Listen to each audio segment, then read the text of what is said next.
Bismillahirrahmanirrahim. Question number 12.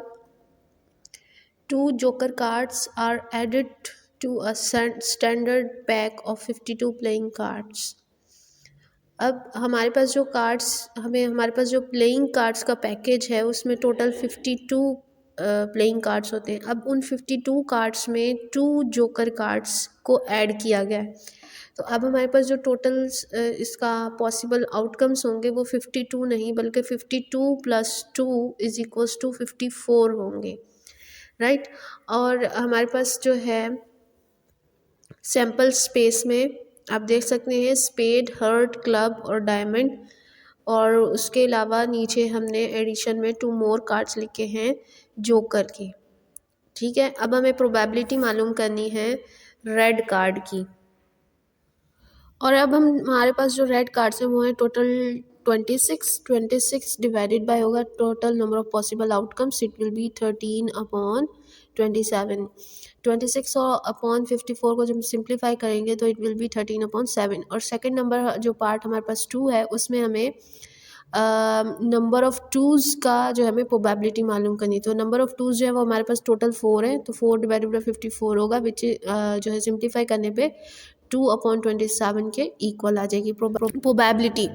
Now in 3 part we have to find out the probability of joker cards. So we have total 2 joker cards. So what will be its probability? 2/54, और जबकि simplify हम करेंगे तो it will be equals to 1/27. Now in 4 part we have to find out the probability of a queen cards.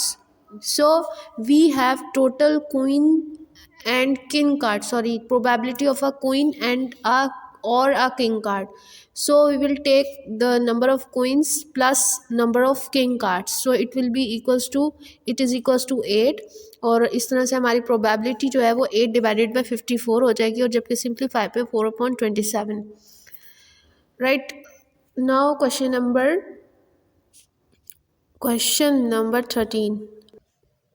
Question number 13 में जो हमारे पास 52 playing cards होते हैं उस स्टैंडर्ड पैक में से क्लब को निकाल दिया गया है। तो अब हमारे पास जो नंबर ऑफ पॉसिबल आउटकम्स होंगे वो होंगे 52 - 13, तो ये हमारे पास इक्वल होगा 39 के।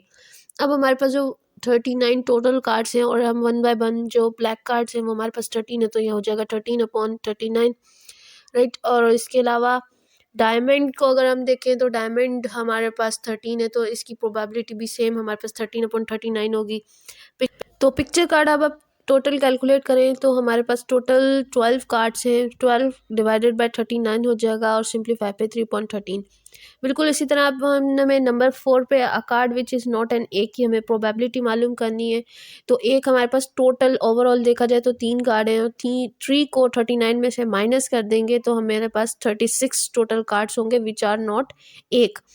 तो 36 divided by 39 will be equals to, on simplify we will get 12/13, right.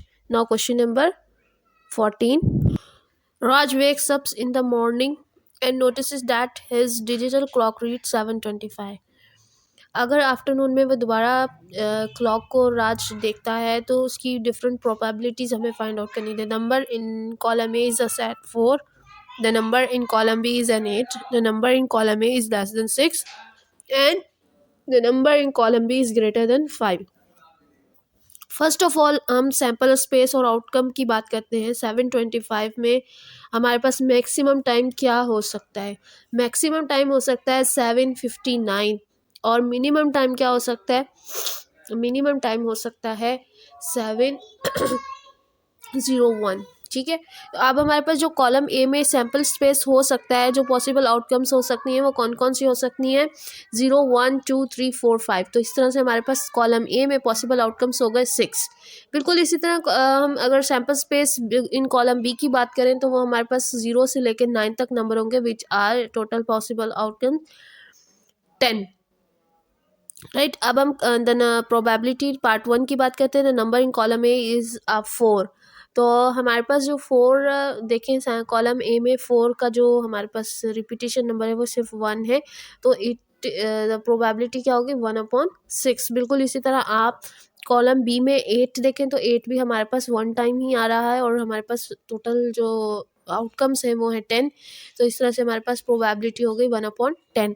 अब हम 3 पार्ट की बात करते हैं। The number in column A is less than 6। Less than 6 से जो कम हमारे पास नंबर्स हैं वो यानी कि तमाम 6 के 6 नंबर्स हैं, ठीक है। 0 से लेके 5 तक तमाम ही 6 से लेस हैं। तो इस तरह से हमारे पास यहाँ पर number of numbers less than 6 कितने होंगे, 6 होंगे। तो 6 डिवाइडेड बाय 6 हमारे पास प्रोबेबिलिटी इज इक्वल्स टू 1 हो जाएगी। Now part 4। अब 4 पार्ट में हम प्रोबेबिलिटी जो हमें फाइंड आउट करनी है वो उन तमाम नंबर्स की मालूम करनी है जो कि 5 से बड़े हैं। तो 5 से जो बड़े नंबर हैं वो हैं 6, 7, 8, 9 विच आर टोटल 4। तो 4 डिवाइडेड बाय 10 हो जाएगा। कॉलम बी में हमारे पास जो नंबर ऑफ आउटकम्स हैं वो है 10। 4 डिवाइडेड बाय 10 को सिंप्लीफाई करेंगे तो हमारे पास प्रोबेबिलिटी हो जाएगी 2.5।